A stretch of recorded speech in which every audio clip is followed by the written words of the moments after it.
bags are packed, are you ready to go? This time tomorrow we'll be on the road, riding with you in the sunnier days. I wouldn't want it any other way.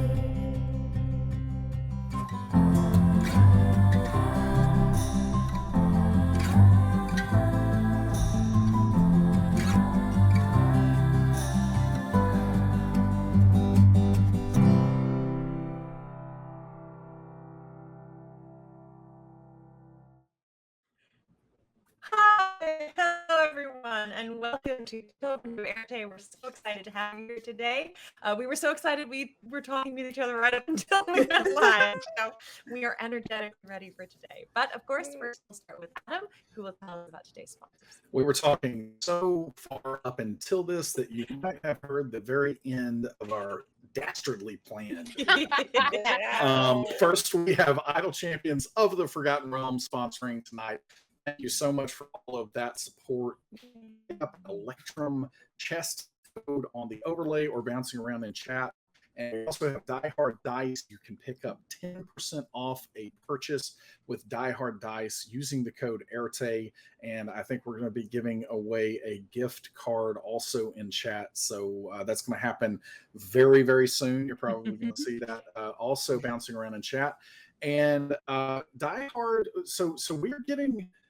what's the middle of the alphabet? The middle is M, right? So it's like 13-ish. M is 13. Yeah. M is 13. So we are getting to the K's here tonight. And Die Hard has gifted us with Kismet knockers. Okay. I was going to say that's knockers. tricky, but I like that. Kismet is a good word. There you go. And finally, tonight you will hear the dulcet tones of Sirenscape because epic games need epic sound.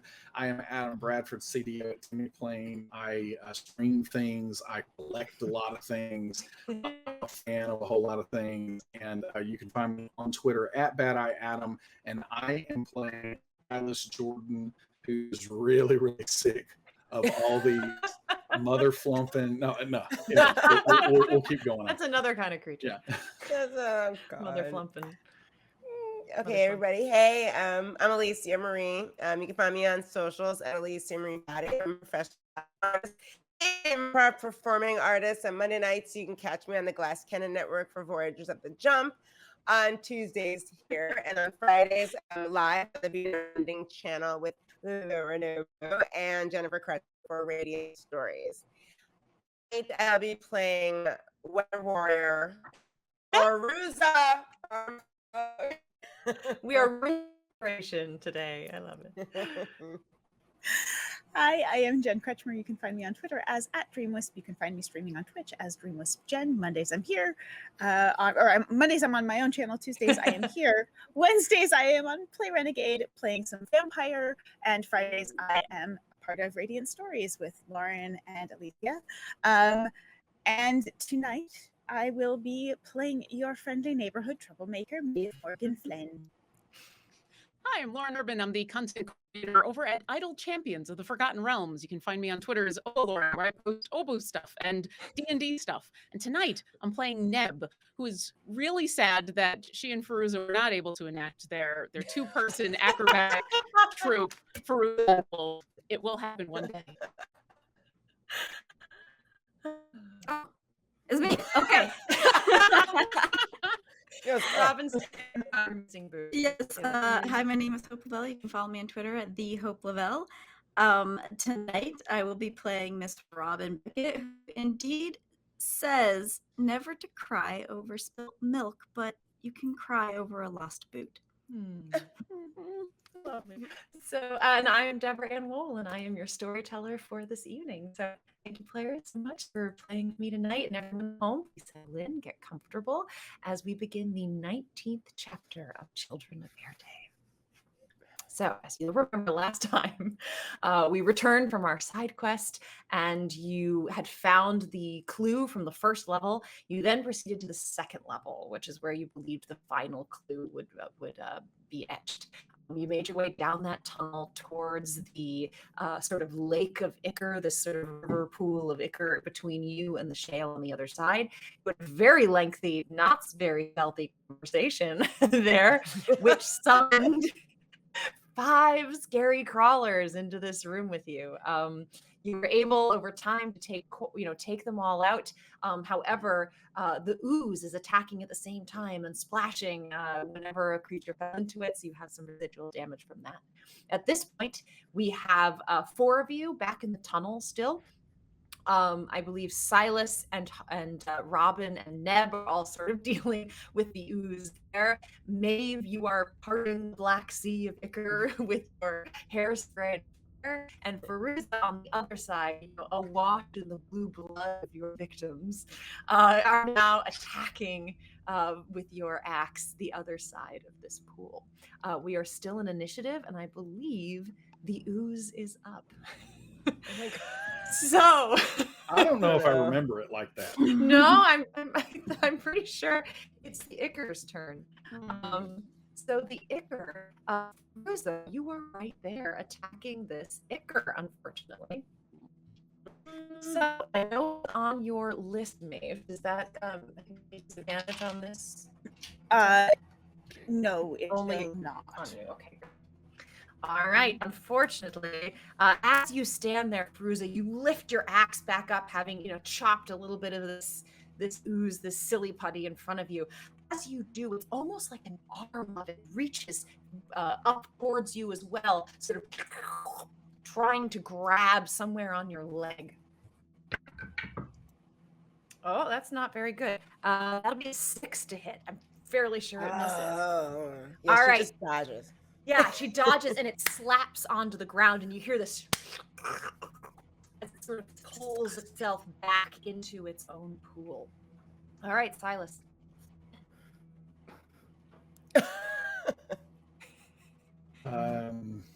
So where is Neb in relation to Silas at this point? I mean, right there. Yeah, you dragged me to safety. I stood up, and we're right there.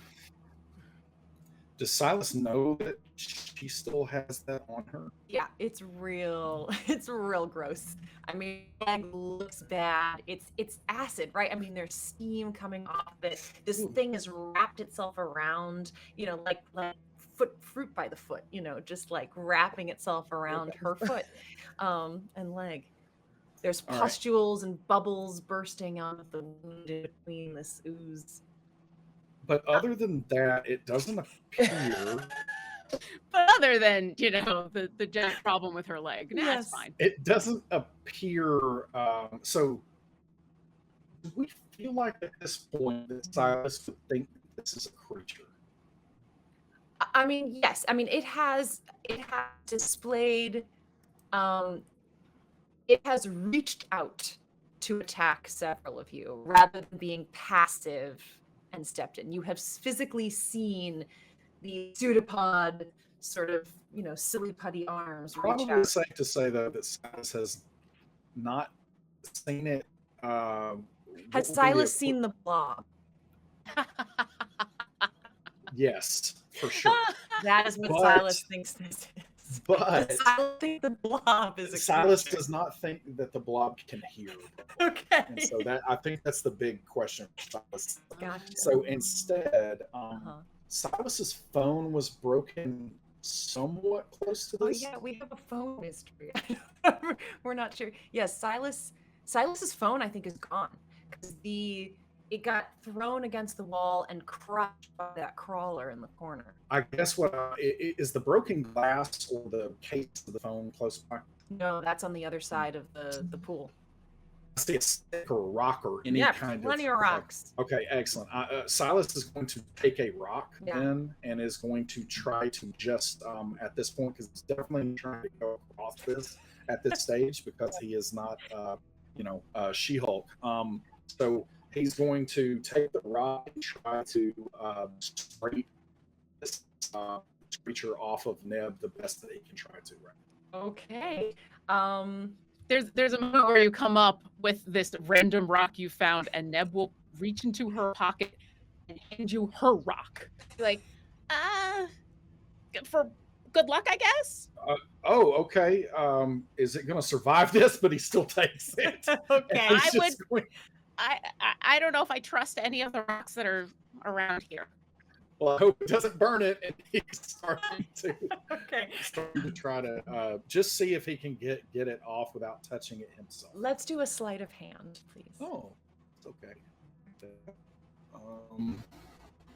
So that is. Oh, I rolled it digitally too. That's a 20 on the die with a 25. Amazing. So as you Okay, begin to sunshine, go yeah. and start to scrape this off using the stone that Neb gave you, you can immediately see this is like pulling wax off of someone's body, right? As you are pushing it down, you're exposing the seared, burned flesh beneath it. Neb, you can't help but croak out a moan of pain as he's doing this. You're able to peel back quite a bit. You can see as it's peeling back, though, it is sort of starting to form and attempting to kind of reach around and grab at your fingers. Luckily, you are nimble enough to just stay out of the way. But it seems to be trying to grab. And as Silas is doing that, he's blowing on it because that's what his mom do. Like blowing on her leg. Like, Yes. like her side.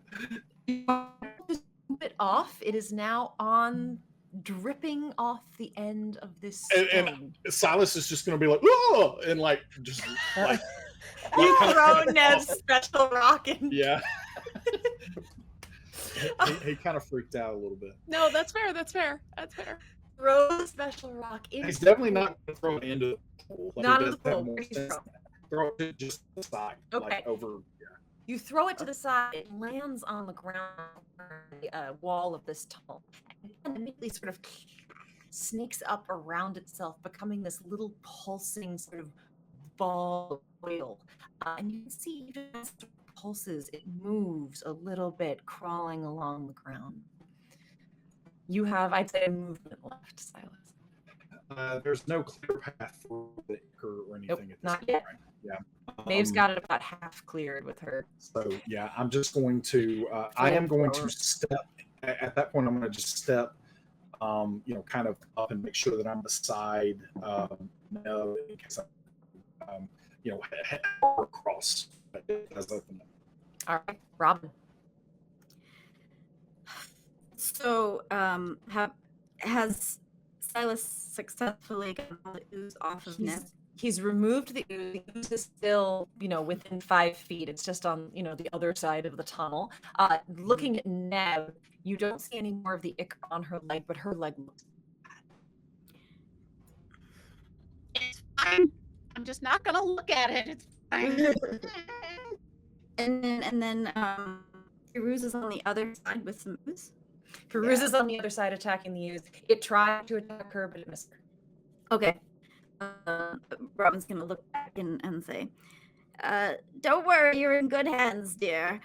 And she's going to pull out the rubber band and she's gonna flick it as a burst into flame at this ooze near Fairuza.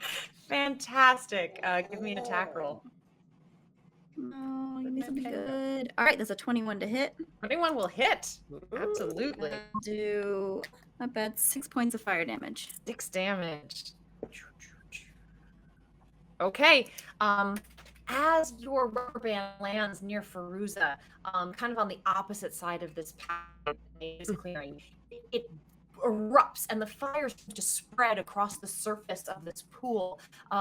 It doesn't stay for long, but the whole top of it sort of steams, and you can see the level of the pool actually drops a little bit as quite sort of top layer has been burned away.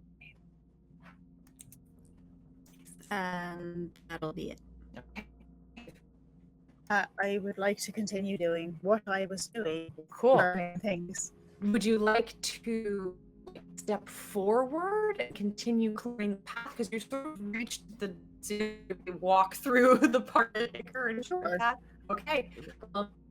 You step forward, continuing to push this forward. It looks to you like the flame that you have will, in front of you, it'll clear the, like 5 feet in front of you. And then behind you, even as you take one step forward and the air behind you is cooler, you can already see the ichor begins to sort of start to fill in behind you. I'm going to back up again Back then. up. All right, stepping over the end of that ichor. You can get about the 5 feet in front of you with that flamethrower. I suppose we have to just take it out layer by layer then. Okay. The way that... do you want to make an attack with your flamethrower? Sure. Okay, go for it. So, what am I just... I mean, I would just make this a dexterity roll. Okay.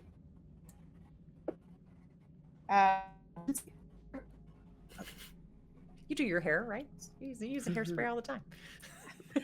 Proficient with hairspray. Yeah. A woman of the 20th century. 14 to hit? 14 to hit will miss, unfortunately. So, as you're spraying in this area, it's just hard to control exactly where it goes. And the ooze is pretty good about sort of, separating and moving away from your flame. Go ahead. Oh, it's on your list. It's on my list. It's on your See if list. that's going to do what I need it to do, though. It's not going to do what I need it to do. Okay. So yes, it seems to shrink away from the fire. Quickly you move it, you seem unable to, kind of catch it in one of those moments. Anything else, Maeve? No, that's it for now. Okay, fantastic. All right, Neb. Your leg still feels like it's on fire, and the scraping away almost made it worse. It caused this intense nerve reaction that seems to be just ricocheting up your leg, through your spine, and into your brain. There's like a migrainous pain right in the back as it's sort of all connecting. You can still see it. While it's no longer continuing to sear, everything is kind of pulsing, pussy, oozing. There are still these little hard pustules, little globules of pus that have sort of formed along the wound. How far away is my piece of rock? It's 5 feet. It's covered in ichor.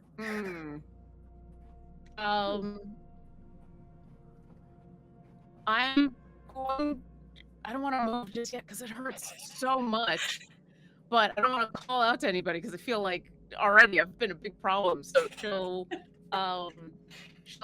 do her fire fist, and then she's just gonna grit her teeth and slap it on her leg and think about all those movies that she saw and where you needed to just cut her area. It's already burning. Might as well just get it off. Roll. Fire Fist have some damage. Roll damage for Fire Fist. You attack your own leg. That's 6 fire damage.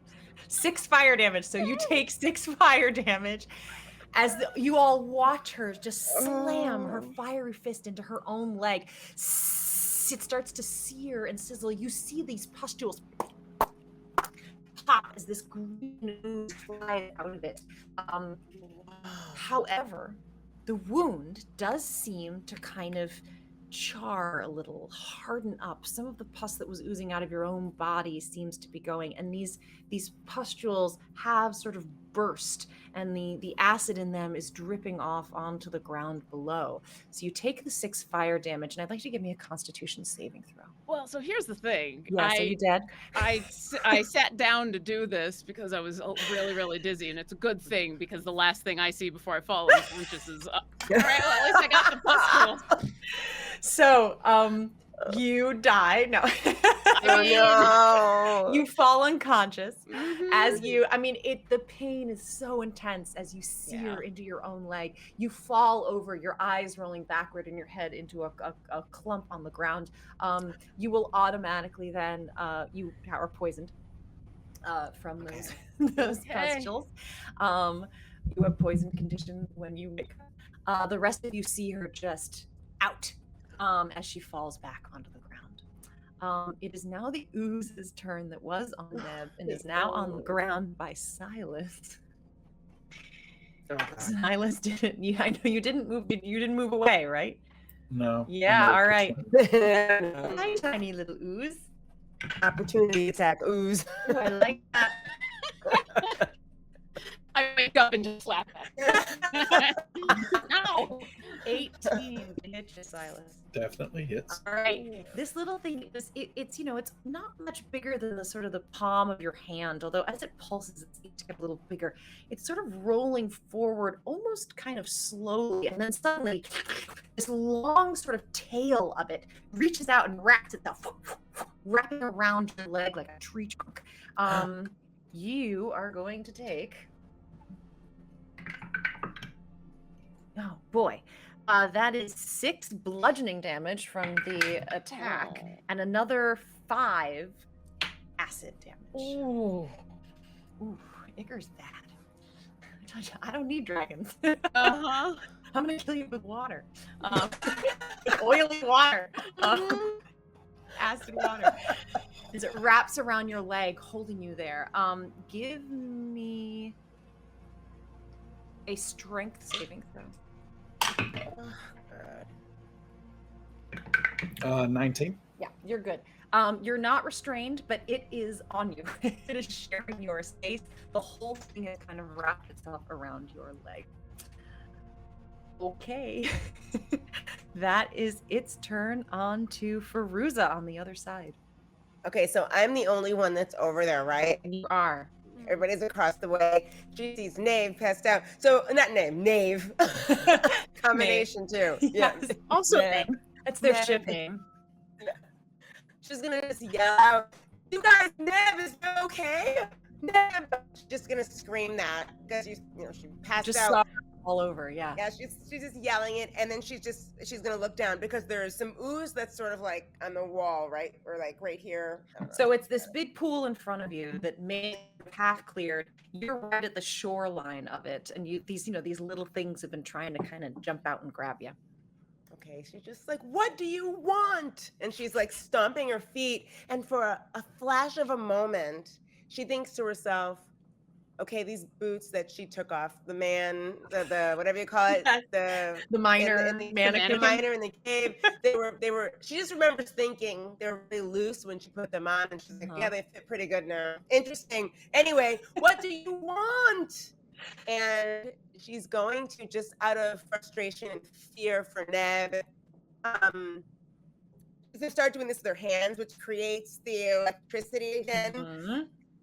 Spread her hands apart, and then just right at the Ichor, throw one, and when the electricity comes off her fingertips, it's almost like a dagger, and then he's going to throw, as bonus action, another. Yes, right. Yeah. So amazing. Roll your 2 attacks for me. okay. And she's upset, so obviously 14. Okay, that one misses. Oh, okay, 22. 22 will hit. Give me your damage on Okay. that one. Nice. Are you kidding me? Wait, 7. 7 damage? Yeah. Oh, but if I get no melee damage, never mind. Okay, no worries. So you That's throw good. these things. Do you back up a little bit to try and to get away from the shoreline, or are you going to stay right at the shoreline? See, I'm not sure if this is a creature. If I back up, is that ooze gonna get a chance at me? I don't know. We don't know what it is yet. That's the problem. You know, if you think about it, I think a human would back up a little bit. Yeah. I mean, a human Yeah. would be like, wait a second. She'd be like, so she's going to step back a couple. Fantastic. As you do, it tries to reach for only an 8. Doesn't get you. So as you back up again, one of these little arms tries to reach for you, but your boot just pulls back as it lands in the spot. You can actually see it fill in the sort of boot imprint within the shale that you had left as it pulls some of those stones back with it. You back up, throwing one bolt. It goes far afield, hitting the wall the other side. The other one lands right in the center of the pool. It's almost like it goes down into the water, and this light opens up as it's ricocheting through this whole pool. The whole pool begins to vibrate with it as little sort of droplets almost begin to cross polarize, and it begins to drip upwards towards the ceiling, Sorry. breaking into tiny little particles and disappear.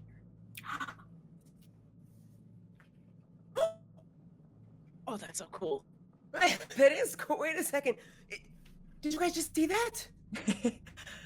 Nope, We're didn't. gonna take a quick break here. Unfortunately, we're having technical difficulties. Adam can explain. Yes. So we are going to have to call the episode for tonight because unfortunately we're not going to be able to fix this one. We're having an internet service provider issue on the production side. So we're actually seeing each other perfectly fine through Demiplane We're just here. playing D&D. Yeah. We're playing D&D and having a blast, but we understand and we're getting all the reports that none of you are able to enjoy that out there. So we apologize for all the inconvenience, and we will definitely be back next week, and we'll get all the ISP issues resolved. Appreciate everyone coming out tonight. And again, sorry about this. We were really looking forward to it too. Yeah. But we will reconvene next week. And for what we have played so far, we are going to try to get a recording up. So if you happen to miss pieces of it, I can't promise it's going to be much better yet because I don't know how the recording is going to come out. But we're going to try to make sure that you stay up here. If we see the recording isn't great, then we will do something, some kind of creative recap for everything that happened. Okay. And make sure that you don't miss any of the story beats. So again, apologies from all of us here. Sorry about this, but we're really looking forward to next week, and we'll see you here next week, same time. Good night. Thanks. That's life. Life is a wonderful fairy tale. Good night. Yeah.